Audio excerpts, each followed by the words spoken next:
Hello everybody. So আজি আমাৰ হৈছে চুম্বকীয় বলৰ এই দ্বিতীয়টো ভিডিও। ইয়াৰ আমি চাব গৈ আছো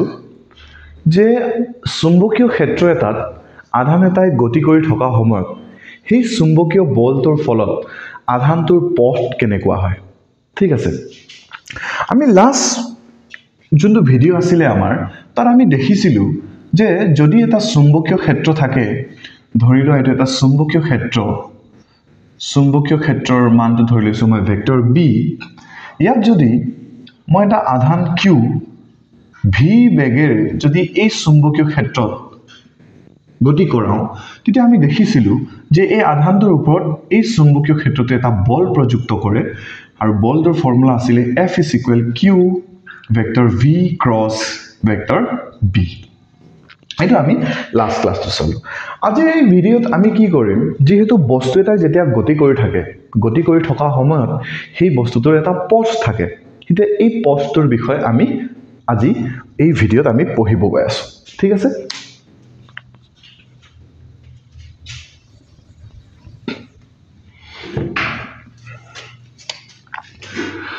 আমি পইণ্ট হিচাপত চাম প্ৰথমতে আমি ধৰি লৈছো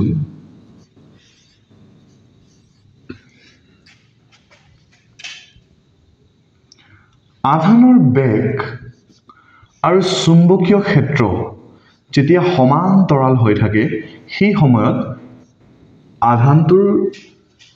ওপৰত প্ৰযুক্ত হোৱা বল আৰু আধানটোৰ পথ কেনেকুৱা হ'ব সেইটো আমি প্ৰথমতে চাই লম। ধৰি লোৱা ইয়াত এটা চুম্বকীয় ক্ষেত্ৰ আছে এইটো এটা চুম্বকীয় ক্ষেত্ৰ ইয়াৰ মানটো মই ধৰি লৈছো ভেক্টৰ b। এতিয়া চুম্বকীয় ক্ষেত্ৰটো ইটো দিশত গৈ আছে যদি ইটো দিশত গৈ আছে মই ধৰি লৈছো ইয়াত মই এটা আধান ললো এই আধানটোক মই একদম চুম্বকীয় ক্ষেত্ৰটোৰ সমান্তৰালকে ইফালে এনেকে পঠিয়ালো তো আধানটোৱে ভেক্টৰ v বেগেৰে চুম্বকীয় ক্ষেত্ৰটোৰ লগত সমান্তৰাল হৈ মেলি ইফালে গতি কৰি আছে। ঠিক আছে। এতিয়া এই আধানটোৰ ওপৰত আমাৰ চুম্বকীয় ক্ষেত্ৰতে কিমান বল প্ৰযুক্ত কৰিব সেইটো চোৱা F = আমাৰ ফৰ্মুলাটো আছে F = q v cross b এইটো হয় যদি ক্ৰসটো গুছাও মই q হৈ যাব আমাৰ v sin থিটা। আচ্ছা থিটা মানে কি আছিল থিটা মানে আছিল বেগ আৰু চুম্বকীয় ক্ষেত্ৰৰ মাজৰ কোণটো যেহেতু দুটাটো সমান্তৰাল হৈ আছে তো থিটাৰ মান কি হ'ব 0 ডিগ্ৰী। আচ্ছা sin 0 ডিগ্ৰীৰ মান কি হয় 0 তো 0 ৰ লগত যিকোনো বস্তু পূৰণ কৰিলে আমি কি পাম 0 অৰ্থাৎ আমি ইয়াত কি দেখিবলৈ পাইছো যে আধানটোৱে যেতিয়া চুম্বকীয় ক্ষেত্ৰৰ লগত সমান্তৰাল হৈ গতি কৰি থকা সময়ত সেই চুম্বকীয় ক্ষেত্ৰতে আধানটোৰ ওপৰত কিমান বল প্ৰযুক্ত কৰিছে শূন্য। আৰু আমি জানো নিউটনৰ প্ৰথম সূত্ৰৰ পৰা যে কোনোবা এটা বস্তুৰ ওপৰত প্ৰযুক্ত হোৱা বাহিৰা বল বা মুঠ বল যদি শূন্য হয় তেতিয়া বস্তুটোৱে যেনে ধৰণে তাৰ অৱস্থাটো আছে সেই অৱস্থাতে থাকে। যদি বস্তু এটা ৰৈ থাকে সি ৰৈ থাকিব যদি বস্তু এটা গতিশীল হৈ আছে সি গতি কৰি থাকিব। তো ইয়াত আমি কি গম পাম যে আধানটোৱে বেছিৰাতে সিধা গৈ আছিল আৰু ইয়াৰ ওপৰত মুঠ যোনটো প্ৰযুক্ত হৈছে বল এটো কি শূন্য কাৰণ চুম্বকীয় বল আমি কি পাইছো শূন্য। তো আধানটো আমি যেনেকে পঠিয়াইছো সি তেনেকে ওলাই গুচি যাব সিধাকে। অৰ্থাৎ ইয়াত যদি মোক কোনোবা সোধে এই অৱস্থাত আধানৰ যোনটো পথ এই পথটোৰ বিষয়ে যদি সোধে আমি ক'ব পাৰো আধানৰ পথটো কেনেকুৱা হ'ব সৰল ৰৈখিক বা ৰৈখিক পথ। এইটো ৰাইজে বুজি পাইছে ক্লিয়াৰ আছে এটা মন থাকিব ওকে। দেন ইয়াৰ পাছৰ তিনটা পইণ্টত আমি এই ভিডিওটো কমপ্লিট কৰিম। এইটো আছিল আমাৰ প্ৰথম পইণ্ট ওকে। সেকেন্ড পইণ্ট চোৱা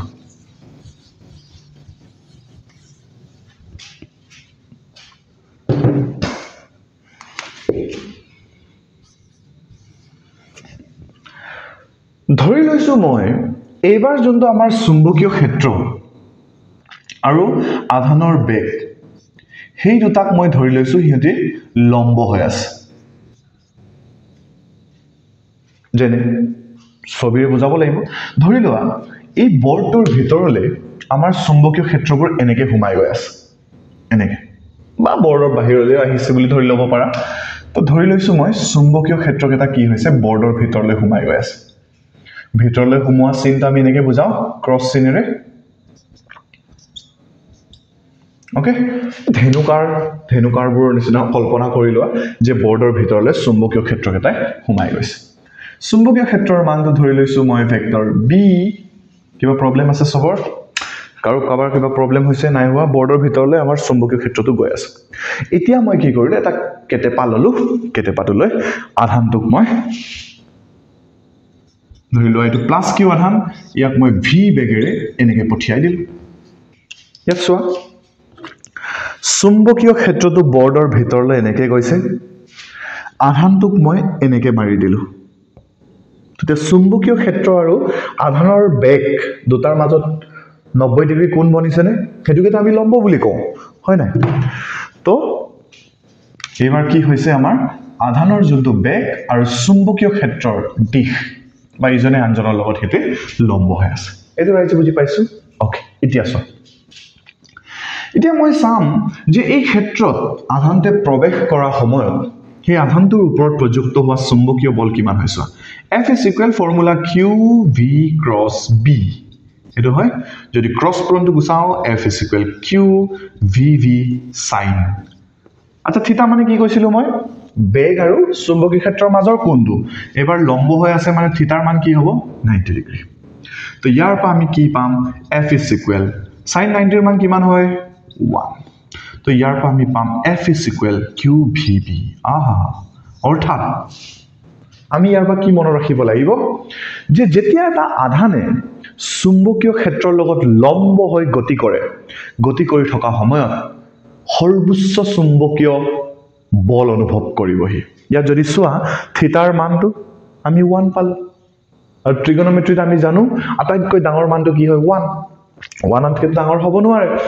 সো এতিয়া 90 ডিগ্ৰী যেতিয়া ললো 1 মানটো পালো হেকাৰণে আমি যোনটো বল পাইছো ইয়াত সেই বলটো হৈছে আসলতে সৰ্বোচ্চ বল তো ইয়াত আমি মনত ৰাখিব লগা কথাটো কি হয়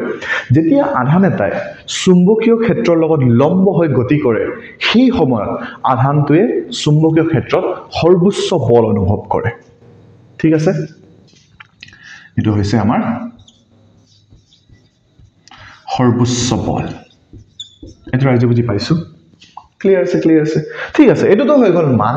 এতিয়া কোৱেশ্চনটো আমাৰ কি আছিল যে ইয়াৰ পথটো কি হ'ব তেন্তে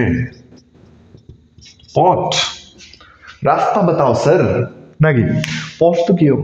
এটা পথটো নিৰ্ণয় কৰিবলৈ আমি বলৰ দিশ জানিব লাগে হয়নে ওকে তো এটা আধানটো এনেকৈ গৈ আছে চুম্বকীয় ক্ষেত্ৰটো বৰ্ডৰ ভিতৰলৈ গৈ আছে তেতিয়া বলটো কেনেকৈ ইয়াৰ ওপৰত প্ৰযুক্ত হ'ব হেতু চোৱা বলটোৰ দিশ উলিয়াবলৈ মই কি কৈছিলো আমি হু হাতৰ নিয়মটো ব্যৱহাৰ কৰিম বাও হাতৰ হু হাতৰ যোনটো বুঢ়া আঙুলি কি বুজাইছিলে আধানৰ বেগ আৰু এই চাৰিটা আঙুলিতে যোনফালে মুখ কৰে এটো কি বুজাইছিলে ক্ষেত্ৰৰ দিশ আৰু এই হাতৰ তলিটো এটো এই অংশটো যোনফালে মুখ কৰিব এটো আছিল আমাৰ চুম্বকীয় বলৰ দিশ যদি এনেকৈ ক্যামেৰাটোৰ ফালে মুখ কৰি আছে এইফালে হ'ব চুম্বকীয় বলৰ দিশ সেইফালে যদি মুখ কৰি আছে মোৰ হাতৰ তলিটো হেতু হ'ব চুম্বকীয় বলৰ দিশ ক্লিয়াৰ আছে এটো ওকে এতিয়া চোৱা তো বেচেৰা আমাৰ আধানটো ইফালে গৈ আছিল ভি বেগেৰে এতিয়া আমি দিশটো উলিয়াও বলটোতো ইমান প্ৰযুক্ত হৈছে তাৰ ওপৰত হয়নে আধানটোৰ ওপৰত এই ক্ষেত্ৰতে ইমান বল লগাইছে এটা দিশটো লাভ আছে বুঢ়া আঙুলিটো আছে মোৰ আধানৰ বেগৰ ফালে ক্ষেত্ৰটো যেহেতু আমাৰ বৰ্ডৰ ভিতৰলৈ সোমাই আছে তো এই চাৰিটা আঙুলিটো মই কি কৰিব লাগিব এনেকৈ থব লাগিব ইমেজিন কৰিব পাৰিছানে বুঢ়া আঙুলিটোৱে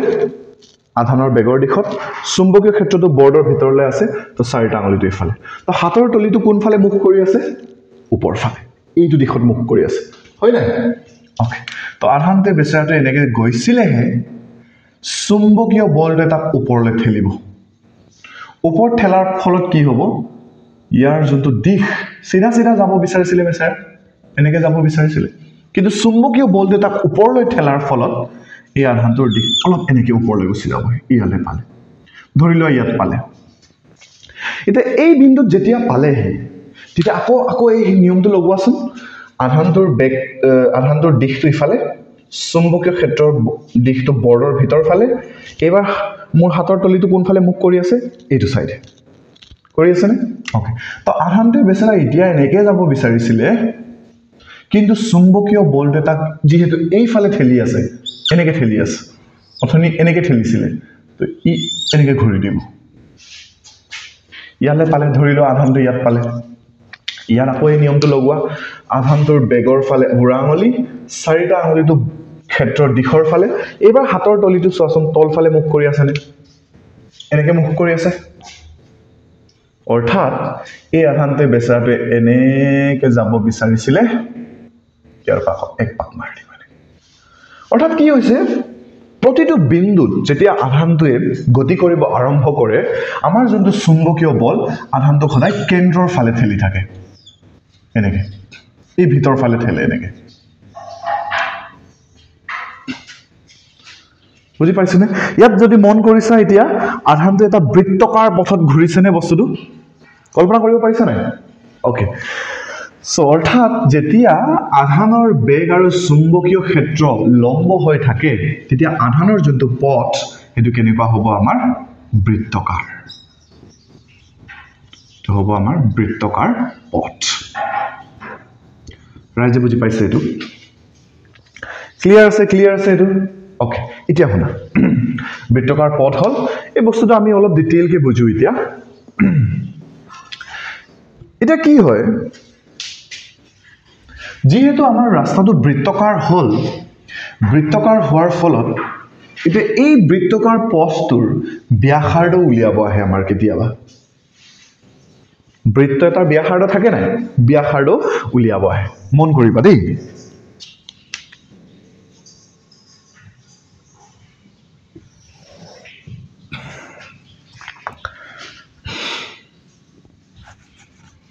এটা ক্লাস 11 আমি বস্তু এটা পঢ়ি থৈছো যে কোনোবা এটা বস্তু বা m ভৰৰ বস্তু এটাই যদি এই বৃত্তকাৰ পথত গতি কৰি আছে m ভৰৰ বস্তু এটাই যদি বৃত্তকাৰ পথত হি যদি গতি কৰি আছে গতি কৰি থকা সময়ত আমি জানো যে সেই বস্তুটো বৃত্তকাৰ পথত গতি কৰাবলৈ এটা বল কাৰ্য কৰি থাকে আৰু সেই বলটোক আমি কেন্দ্ৰীয় বল বুলি কৈছিল হয়নে ইয়াত চোৱা ধৰিলো এইটো আমাৰ পৃথিৱীটো আৰু এইটো ধৰি লৈছো আমাৰ চন্দ্ৰটো আমি সবে জানো যে চন্দ্ৰটোৱে পৃথিৱীৰ চাৰিওফালে বৃত্তকাৰ পথত ঘূৰি থাকে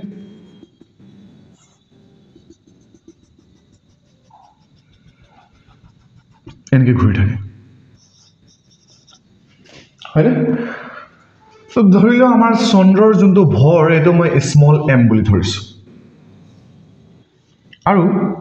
এই যোনটো বৃত্তকাৰ পথত হি ঘূৰি আছে ইয়াৰ ব্যাসাৰ্ধটো মই r বুলি ধৰিছো কিবা প্ৰবলেম আছে নাই চন্দ্ৰৰ কিবা এটা বেগ থাকিব সেই বেগ ধৰি লৈছো মই স্মল v তো m ভৰৰ বস্তু এটাই যেতিয়া বৃত্তকাৰ পথত ঘূৰি থাকে ঘূৰি থকা সময়ত কেলে ঘূৰে কাৰণ বস্তু এটা গতি কৰিব হলে বল ক্ৰিয়া কৰিব লাগিব হয়নে তো বৃত্তকাৰ পথত বস্তু এটা ঘূৰিব হলে সেই বস্তুটোৰ কেন্দ্ৰৰ ফালে এটা বলে কাৰ্য কৰি থাকে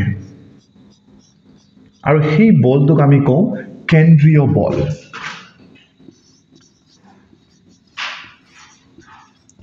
কেন্দ্ৰীয়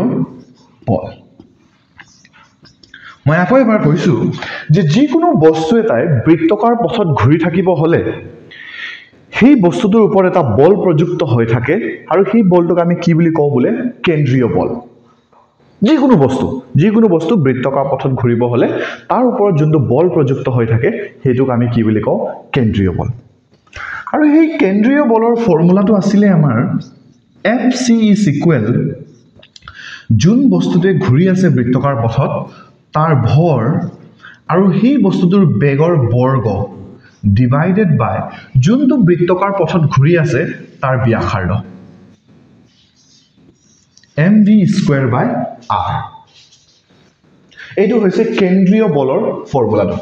অলপ বুজিব পাৰিলা চাগে ওকে এতিয়া মন কৰা মই কি কৈ আছো এইবাৰ আমাৰ আধানটো যে আমি গতি কৰাইছো সেই আধানটোৱে বৃত্তকাৰ পথ এটা ল'লে হয়নে এইবাৰ সেই আধানটোক বৃত্তকাৰ পথত গতি কৰাবলৈ কোনটো বলে কাৰ্য কৰি আছে বা কোনটো বল প্ৰযুক্ত হৈছে চুম্বকীয় বল আৰু চুম্বকীয় বলৰ ফৰ্মুলাটো কোনটো এটো F = Q VB তো আমি জানো যে বস্তু এটা বৃত্তকাৰ পথত ঘূৰিব হলে কেন্দ্ৰীয় বল প্ৰযুক্ত হ'ব লাগে সেই বস্তুৰ ওপৰত আৰু আমি ইয়াত দেখিছো যে আধানটোৰ ওপৰত চুম্বকীয় বলৰ ফলত হি বৃত্তকাৰ পথত গতি কৰিব আৰম্ভ কৰিছে তেন্তে আমি এই কথাটো ক'ব পাৰিম নেকি বাৰু ইয়াত যে এই ক্ষেত্ৰত চুম্বকীয় বল যোনটো আমাৰ FB বুলি ধৰিছো মই চুম্বকীয় বলটো কেন্দ্ৰীয় বলৰ সমান হয় বুলি ক'ব পাৰিম নে কাৰণ কেন্দ্ৰীয় বলৰ ফলত বস্তু এটা বৃত্তকাৰ পথত ঘূৰে আৰু এইবাৰ চুম্বকীয় বলটোৰ ফলত আধানটোৱে বৃত্তকাৰ পথত ঘূৰিছে সেইকাৰণে আমি ক'ব পাৰো যে কেন্দ্ৰীয় বল আৰু চুম্বকীয় বলটো কি হয় সমান হয় ৰাইজে বুজি পাইছে এটো ক্লিয়াৰ আছে ওকে এতিয়া চোৱা ইয়াত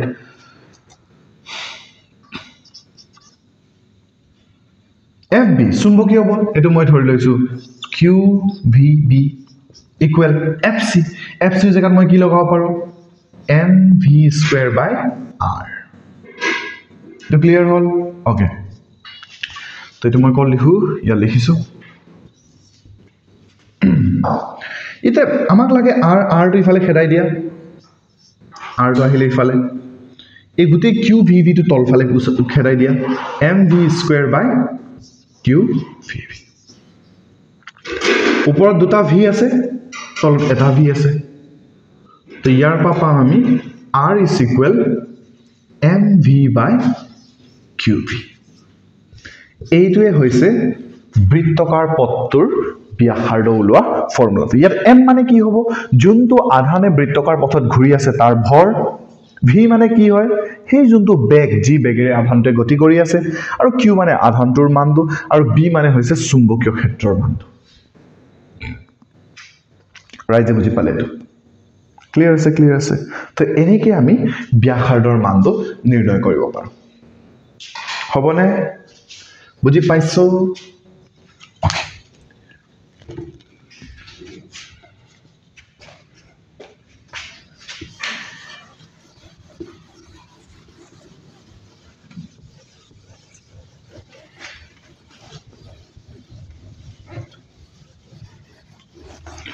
না তো আমি কি পালো আমি পালো যে বেগ আৰু চুম্বকীয় ক্ষেত্ৰ যদি লম্ব হৈ থাকে তেতিয়া আধানটোৰ ওপৰত প্ৰযুক্ত হোৱা চুম্বকীয় বলৰ মান QVB আৰু পথটো কেনেকুৱা হয় বৃত্তকাৰ আৰু কি পালো আৰু আমি পালো যে যোনটো বৃত্তকাৰ পথত হি ঘূৰি থাকে তাৰ যোনটো ব্যাসাৰ্ধৰ মান আমি পালো mv/qv সো এইবোৰ বস্তু আমি মনত ৰাখিব লাগে ভেৰি সিম্পল ক্লিয়াৰ আছে সবৰ ওকে